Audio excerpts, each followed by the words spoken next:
Bienvenidos a Discutamos México. Nuestro programa de hoy se titula Los pueblos originarios hoy. Yo quiero decir que yo tuve inspiración de esto por dos maestros extraordinarios que tuve. El padre Garibay, el famoso padre Garibay, que estudió tanto la literatura náhuatl, y el doctor Manuel Gamio. Me decían ellos, no pienses nada más en los indios muertos, piensa también en los indios vivos. Nuestro diálogo va a ser sobre los indios vivos. Yo quisiera presentar dos ideas y empezamos ya luego nuestro enfrentamiento o nuestro acercamiento. Primera idea, dado que esto va girando en torno a los centenarios, ¿qué les pasó a los indios? ¿Qué sacaron o qué perdieron con la independencia y con la revolución de 1910? ¿Sacaron mucho? Vamos a ver. Y luego el segundo gran enfoque es, ¿y cómo están ahora los pueblos originarios? Señores, tienen la palabra. ¿Qué se les siguió a los indios con la independencia? Pues visto a la luz del presente y de la actualidad, pues resulta que la vida de la mayoría de los indígenas es bastante dramático el asunto, bastante decepcionante la situación que están viviendo hoy en nuestro país. Entonces, sí sabemos que participaron en el movimiento de independencia y desde luego sabemos que participaron de manera muy importante en el movimiento de Revolución Mexicana, pero podemos decir que pues no sacaron nada concreto hacia el mejoramiento de su sistema de vida, de su situación en general, tanto económica como social, y eso es lo que resulta pues muy preocupante. Yo diría que, digamos, en todo este proceso del bicentenario y del centenario, incluso desde la colonia misma, ¿qué perdimos los pueblos originarios de México?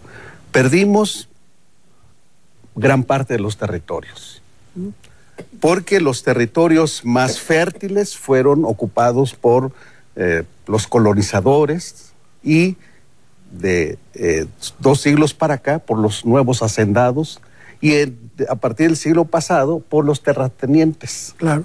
Entonces perdimos gran parte de nuestro territorio.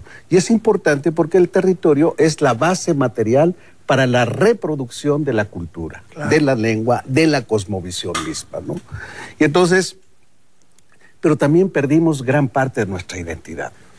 ¿Por qué la perdimos? Resulta que ahora mucha gente dice, bueno, ¿los indígenas son mexicanos? Claro que somos, claro, nosotros los más mexicanos. Más mexicanos. Y entonces cuando se refieren a nosotros dicen, pues la indígena de Querétaro, la indígena de Chiapas, la indígena de Zongolica. Pero ese indígena tiene identidad. Es la mujer purépecha, la mujer otomí, la mujer náhuatl, o el hombre tzotzil, o el hombre... Esa es nuestra identidad. ¿Qué ganamos? Eso, ¿qué ganaron? ¿Qué ganamos? Ganamos una lengua. ¿Un qué? Una nueva lengua. En este caso, el español. Yo he dicho en varias oportunidades... Antes nuestra lengua náhuatl era la lengua franca. En Mesoamérica. Entendernos. En y ahora, Mesoamérica, claro, tiene que ser el español, porque si en Oaxaca hay, ¿qué? 16 o algo así, grupos étnicos, es imposible que un trique hable con un guave, y con el guave, con el zapoteco, etcétera. Tiene que acudir a una lengua franca, que es el español. Andrés. Pues yo me remito primero al gran texto que escribió Bonfil, de el origen mismo de la palabra indio, o del concepto de indio, que él demostró claramente que era un concepto colonial.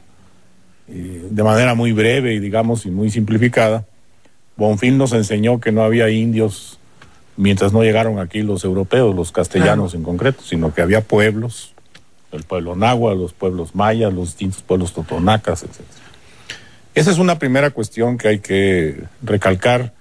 Yo escribí hace tiempo que deberíamos ya de dejar de decir indios para decir tzotziles, celtales, o en general totonacos, pueblos originarios. o pueblos originarios, ¿no? Originarios no quiere decir que el hombre en América haya evolucionado desde los homínidos, no quiere decir que eran originarios antes de que llegara cualquier otro.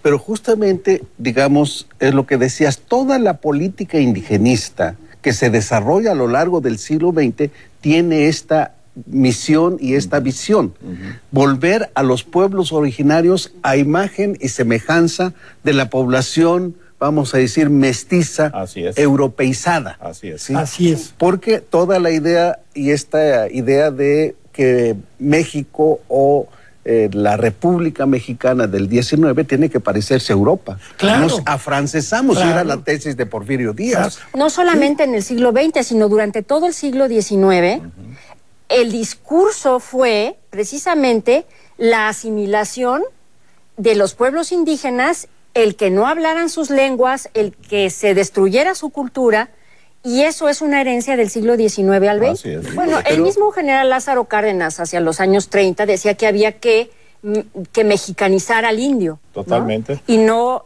indigenizar a México, ¿no? Entonces continúa esta política. Y eso que está señalando la doctora Mayer es muy importante, porque gracias a eso introduce Lázaro Cárdenas al Instituto Lingüístico de Verano para desindianizar completamente. Y esa era su misión.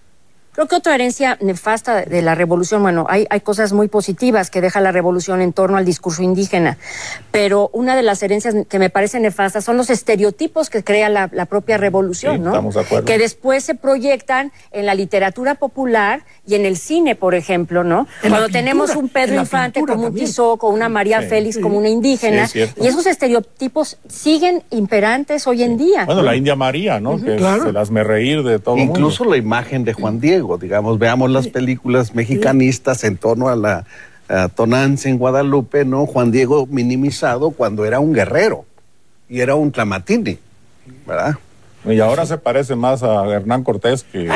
Bueno, en términos de imagen, pero yo me refiero en términos de imagen, sí. a la identidad y al ser. Hay originarios. gente que cree que el ser descendiente de pueblos originarios es sinónimo de estar en la miseria, de estar mal vestido. O en la ignorancia. O de ignorancia, terrible cosa. Y claro, por desgracia, es cierto que grandes porcentajes de los pueblos descendientes de los originarios viven en una situación de pobreza extrema.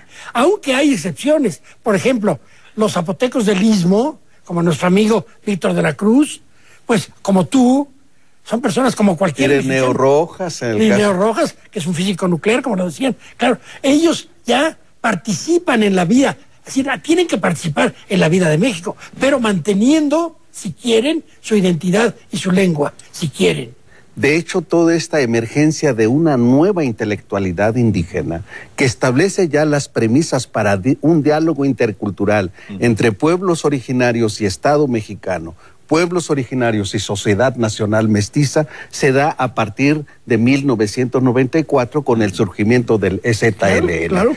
Pero lo del movimiento zapatista no surge de manera espontánea. Tiene que ver con todo el movimiento de los 70s, el movimiento campesino náhuatl de la Huasteca, los movimientos en Oaxaca, en fin, en diferentes partes del país. La teología de la liberación y todo lo que se No, pero inyecta esto por ahí se va también. dando incluso hasta llegar al movimiento 500 años de resistencia indígena en 1992, que es justamente cuando recorre incluso todo el continente americano este movimiento de 500 años de resistencia indígena negra y popular. Y en el caso de México, el Consejo Guerrerense 500 años de resistencia indígena, que trae como consecuencia la primera reforma constitucional de 1992, modificando el artículo 4 constitucional. Como se descubre de pronto, resulta que hay sol, ¿verdad? De reconocer que somos un país pluricultural y plurilingüístico, cuando es evidente eso, ¿no? Así es. Pero eso se dice justamente en el artículo 4, que es casi como un poema, que dice: México